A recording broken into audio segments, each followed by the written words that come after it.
আমি আমি কইছি কি আমি কে নহর জানো কোন স্কলারশিপে কোন ইউনিভার্সিটির কথা কইছিস? এইগুলো তো আবু আর কে বাইরে যাওয়ার জন্য বলছো, তো আমি বলছি কি তুমি যেইখানেই যাও ওইখানে হচ্ছে যে তুমি যেহেতু মানে ভালো স্টুডেন্ট বা আমরা মনে করি যে এখন পড়াশোনা ভালো করে করতে স্কলারশিপে যাতে যেতে পারে সেইভাবে পড়ালেখা। এবার হচ্ছে যে তোমার মামা আছে সবাই যায়। ভালো স্টুডেন্ট থেকে অনেক দূরে সরে যাস।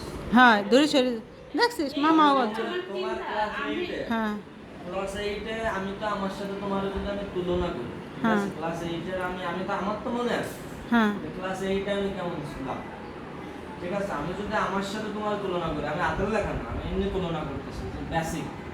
ঠিক আছে, আমার বেসিক এবং তোমার বেসিক হিউজ ডিফারেন্স।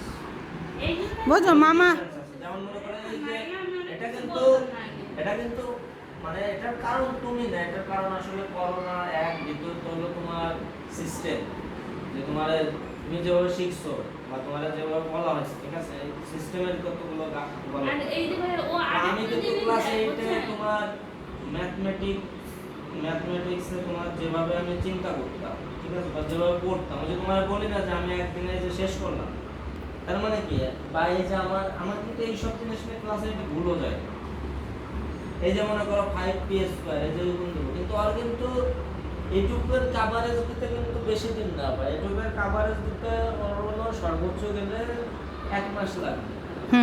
মানে মাহিন আমি সেম জাস্ট 1 মাস, কিন্তু এই 1 মাসের কভারেজটা হলো কি দিয়ে দিতে হবে, এই 1 মাস ধরে তার খুব সুন্দরভাবে বেসিক ডেভেলপমেন্ট।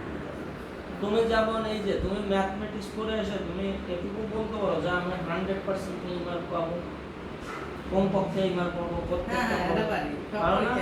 এই জিনিসটা তোমার আমার মোটামুটি অনেকে কিন্তু এটা বলতে পারবে না যে আমি এত মার্ক পাবো।